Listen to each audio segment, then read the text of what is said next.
नमस्कार दोस्तों, स्वागत है एक बार फिर से हमारे धर्म आस्था यूट्यूब चैनल पर। संसार का सबसे बड़ा पाप क्या है? गीता के अनुसार सबसे बड़ा पाप क्या है? दोस्तों, आज के इस वीडियो में हम लोग जानेंगे कि गीता के अनुसार सबसे बड़ा पाप क्या है, क्या करने से मनुष्य को पाप लगता है, क्या पाप है, मनुष्य अपने जिंदगी में दुखी क्यों रहता है, क्या है इसके पीछे का रहस्य, क्या बोलते हैं भगवान श्री कृष्ण। तो चलिए दोस्तों, हम सभी जानते हैं। मित्रों, वीडियो में आगे बढ़ने से पहले आपसे एक छोटा सा निवेदन है कि आप भोलेनाथ के सच्चे भक्त हैं तो इस वीडियो को लाइक और चैनल को सब्सक्राइब अवश्य करें और कमेंट बॉक्स में ओम नमः शिवाय लिखना बिल्कुल ना भूलें। संसार का सबसे बड़ा दुख है गरीबी। वो दुख है जिसकी चोट बड़े से बड़े वीर को घुटने टेकने पर विवश कर देता है। गरीबी बड़े से बड़े ज्ञानी को और बड़े से बड़े धर्माताओं को धीरज और धन चकनाचूर कर देती है और उन्हें धर्म के मार्ग से हटाकर अधर्म के मार्ग पर चलने को विवश कर देता है। मेरा ये भक्त गरीबी की उसी चरण सीमा तक पहुंच गया है जहां पर बड़े से बड़े वीर और धीर पुरुष अपने घुटने टेक देती है। इस संसार में सबसे बड़ा पाप क्या है? कोई कहेगा असत्य, कोई कहेगा छल, तो कोई कहेगा लालच। नहीं, संसार में सबसे बड़ा पाप है नारी का असामान्य, नारी का मान भंग करना, क्योंकि ये अपराध केवल नारी के शरीर को ही, उसके मन, उसके आत्मा पर भी प्रहार करती है।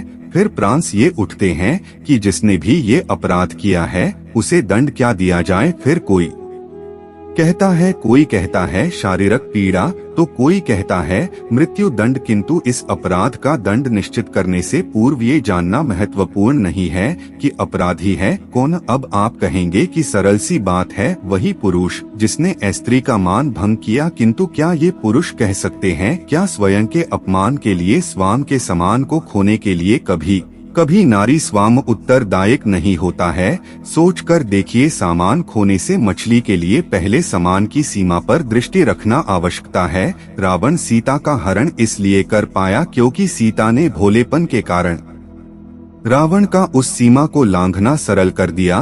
किंतु अशोक वाटिका में उसी सीता को रावण ने छू तक नहीं कर पाया क्योंकि उसने रावण और उसके मध्य तिनके की एक छोटी सी दीवार बना दी। जीवन में ना कहना सीखे किस उम्र तक मनुष्य के पाप को भगवान माफ कर देता है। पाप पुण्य, स्वर्ग नरक, जन्म मृत्यु, यह सवालों के सही जवाब आज तक कोई नहीं जान पाया है, लेकिन अलग पुराणों की सहायता से हम आपके ये सवालों का जवाब देने के प्रयास करते रहेंगे। जय श्री कृष्णा। यह तो आप जानते हैं कि गरुड़ पुराण में हर पाप की अपनी सजा बताई गई है और उसे चाहे जो भी करे, चाहे वो अपने माता पिता की सेवा ना करना हो या किसी निर्बल मनुष्य को सताना हो, किसी स्त्री के साथ गलत करना हो, चाहे किसी पुरुष के साथ गलत करना हो, उसे उसकी सजा नरक में भोगनी ही पड़ती है। साथ ही गरुड़ पुराण यह भी कहता है नरक में मनुष्य को सजा भोगने के बाद एक बार फिर से पृथ्वी पर जन्म लेना पड़ता है।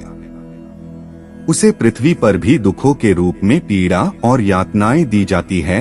लेकिन हम आपको बता दें कि महाभारत के अनुसार 14 वर्ष तक किया गया कोई भी पाप माननीय नहीं होता।